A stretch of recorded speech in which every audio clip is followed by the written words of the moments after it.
আসসালামু আলাইকুম বন্ধুরা, কেমন আছে সবাই? আমি আজকে খুব মজার একটা রেসিপি নিয়ে এসেছি। আর এটা হচ্ছে কাঁচাগোল্লা মিষ্টি রেসিপি, যেটা আমাদের সবার অনেক পছন্দের। এখানে আমি উপকরণগুলো দিয়ে দিয়েছি। তোমরা এভাবে বানালে মিষ্টিটা কিন্তু অনেক ভালো হবে। শুরু করে দিলাম মিষ্টি বানানো। এখানে আমি 3 কাপ পানি দিয়েছি আর দুধ দিয়েছি 1 কাপ। কুসুম গরম পানিতে আমি সবগুলো ভালো করে মিশিয়ে নিচ্ছি। ভালো করে মিশিয়ে আমি চুলাটা অন করে দিলাম। এখন আমি পানিটা ফুটে ওঠা পর্যন্ত অপেক্ষা করছি।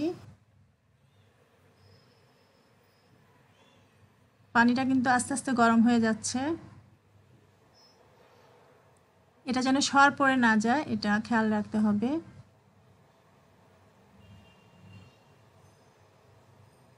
একটু পর পর আস্তে আস্তে নেড়ে দিতে হবে।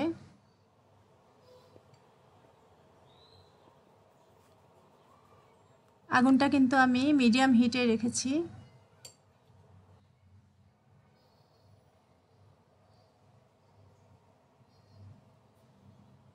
আমি এবার ভিনেগার দিয়ে দিব 2 টেবিল চামচ দুধটাকে ছানা করার জন্য, এবং আস্তে আস্তে নাড়তে থাকবো।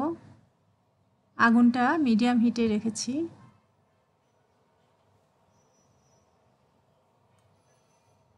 তোমরা দেখতে পাচ্ছ দুধটা কিন্তু আস্তে আস্তে ছানা হয়ে যাচ্ছে।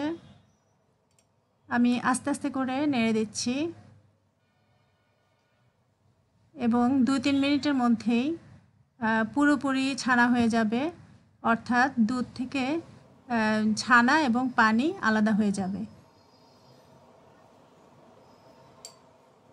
হয়ে গেছে ছানা। আমি আগুনটা বন্ধ করে একটা পাতলা পরিষ্কার কাপড়ে ছানাটা ঢেলে দিচ্ছি।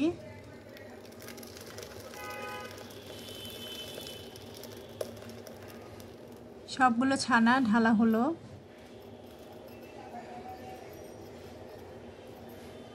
পানিটা নিচে একটা পাত্রে পড়েছে। আমি এখন ভালো করে চেপে পানিটা ফেলে দিব। পানিটা ফেলে দিয়েছি। এবার ছানাটা আমি প্লেটে নিয়ে নিচ্ছি। এটা ভালো করে ভেঙে নিচ্ছি।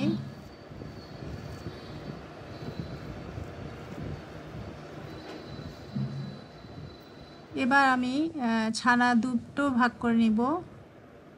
একটা ভাগ অন্য আরেকটা পাত্রে নিচ্ছি।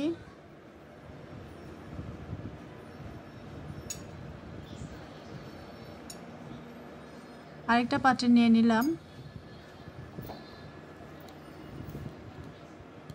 এবার এখানে আমি 1 চামচ চিনি দিয়ে দিলাম।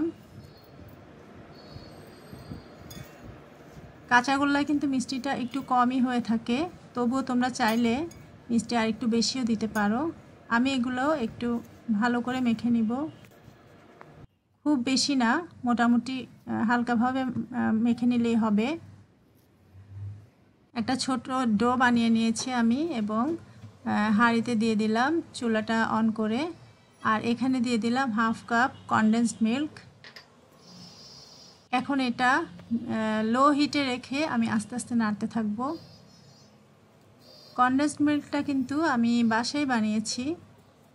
ডেসক্রিপশন বক্সে আমি লিংক দিয়ে দিলাম, তোমরা চাইলে দেখে নিতে পারো।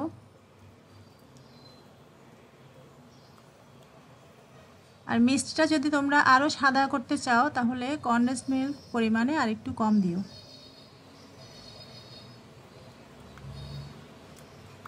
এটা আস্তে আস্তে করে নেড়ে ঘন করে নিতে হবে এবং আগুনটা কিন্তু লো হিটে রাখতে হবে। তলায় যেন লেগে না যায় সেটা খেয়াল রাখতে হবে, এজন্য খুব বেশি নাড়তে হবে। হয়ে গেছে। এটাকে এরকম নরমই রাখতে হবে, এর চেয়ে হার্ড হলে কিন্তু মিষ্টিটা ভালো হবে না।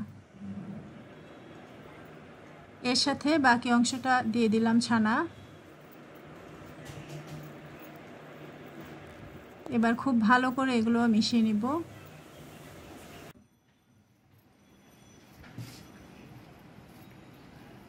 খুব ভালো করে মিশিয়ে একটা ডো বানিয়ে নিব। এবার আমি প্রতিটা মিষ্টির মতো গোল করে নিচ্ছি। তোমরা চাইলে আরও বড় করে মিষ্টি বানাতে পারো, সেক্ষেত্রে ছানা একটু বেশি করতে হবে। মিষ্টিটা কিন্তু অনেক সফট হয়েছে, তোমরা দেখতে পাচ্ছ। বাসায় বানানো মিষ্টি একটু চেষ্টা করলে কিন্তু অনেক ভালো বানানো যায়, আর দোকানের চেয়ে অবশ্যই অনেক স্বাস্থ্যসম্মত হবে এটা। আমার ভিডিওটি দেখার জন্য তোমাদের অনেক ধন্যবাদ। সাবস্ক্রাইব করে পাশে থেকো।